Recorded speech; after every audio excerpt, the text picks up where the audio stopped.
Dave here with another Limitless Brave short, and today, this one, it's for the boys. Guys, let's stop apologizing for being men.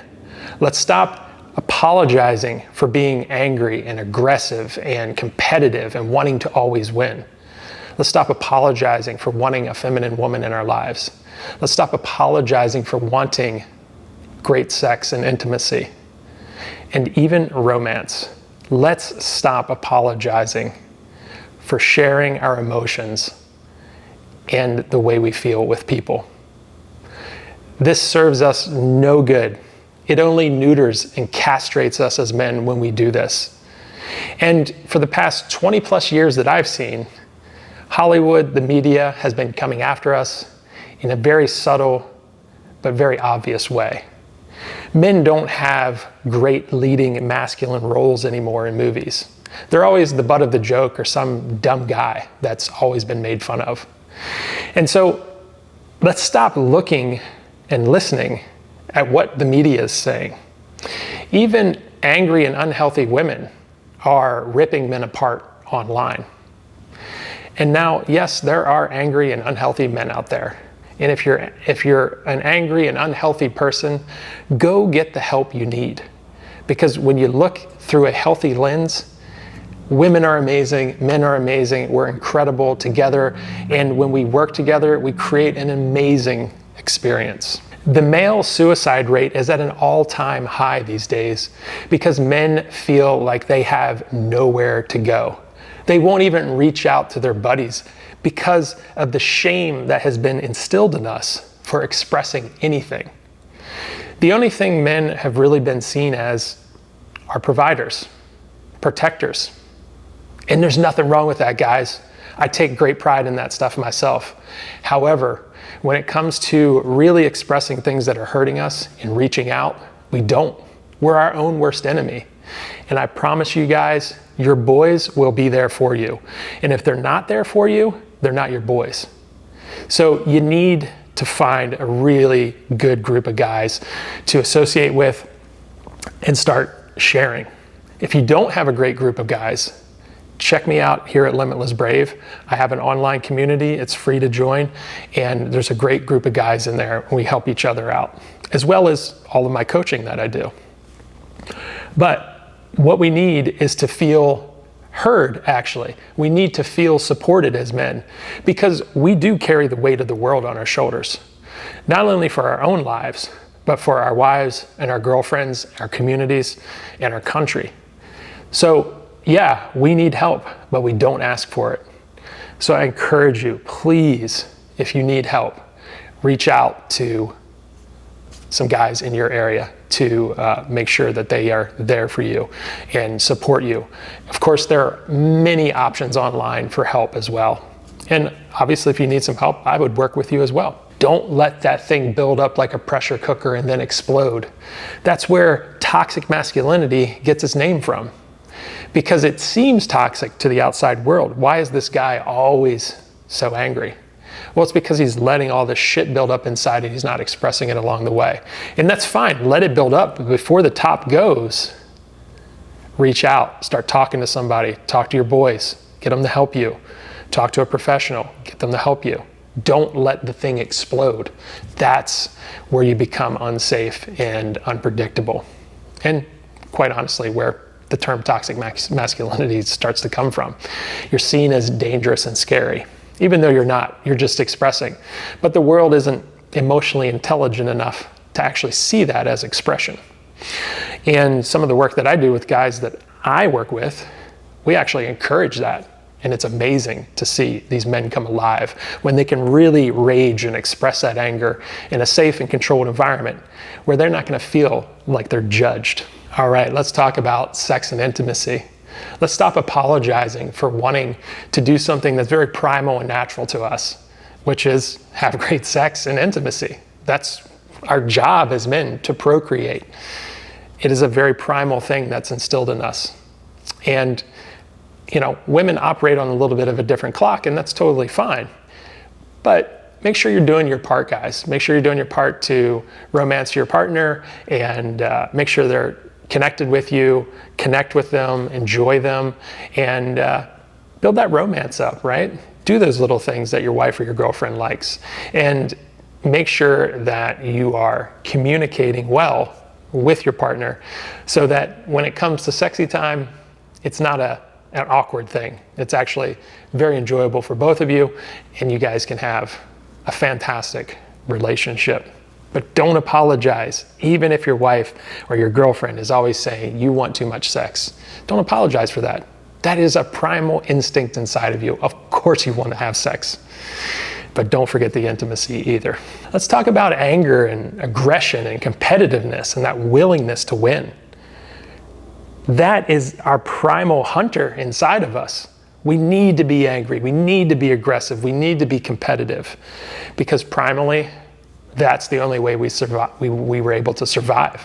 That was the way we were able to hunt and bring back, food and sustenance to the tribe and our families to keep us alive. So that competitive nature, that anger, that aggression to go out there and always win, do not shut that down. That is something that is very unique to you as a man. And you should embrace it and use it and win. Primally, that's what we want to do all the time. So don't shut that down. Embrace the anger. Anger used proactively is an amazing force to get a lot done. Aggression used proactively is an amazing tool to get things done. In our masculine energies, in our masculine signature, always grows through competition. So make sure that you're not shying away from competition. Get in there, duke it out, and have an amazing time. And when you don't shut any of these energies down or these emotions down, you start to win. It's when we use anger reactively or aggression reactively, or we get reactive in competition. That's the downfall of us. Again, that's where we start to become toxic. Now, I'm not saying because we have a bad day that we're toxic. Not at all. Everybody has a bad day. But it's over the course of time that we use these energies, the anger, the aggression, the competitiveness, to win. If we use that in a positive way, in a non-reactive way, we're always going to just crush it. So make sure that you're using things proactively and not reactively. All right, finally, let's talk about the want for a feminine woman. When I teach a lot of my dating work, the first thing out of a guy's mouth when I ask him what kind of a woman he wants, the first thing they say, always, I want a feminine woman.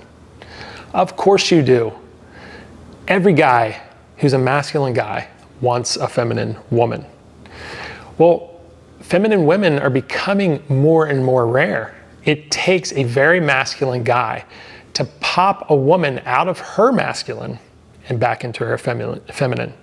And a lot of guys come and work with me because they're missing that masculine edge that pops women out of their own masculine and into their feminine.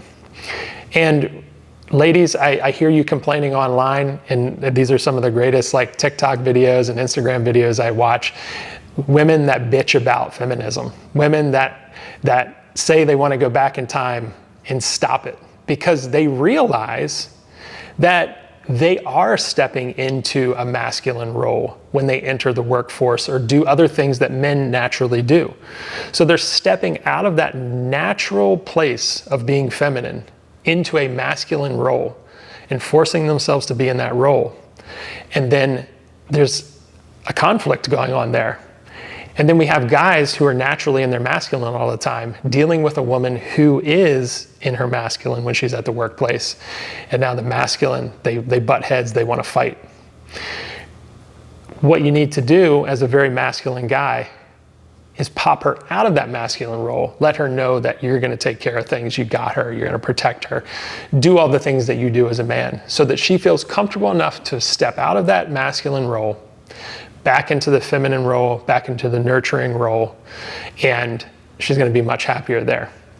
Again, in our modern society, women are working, women are doing things that men normally do, and this creates a little bit of an energetic mess.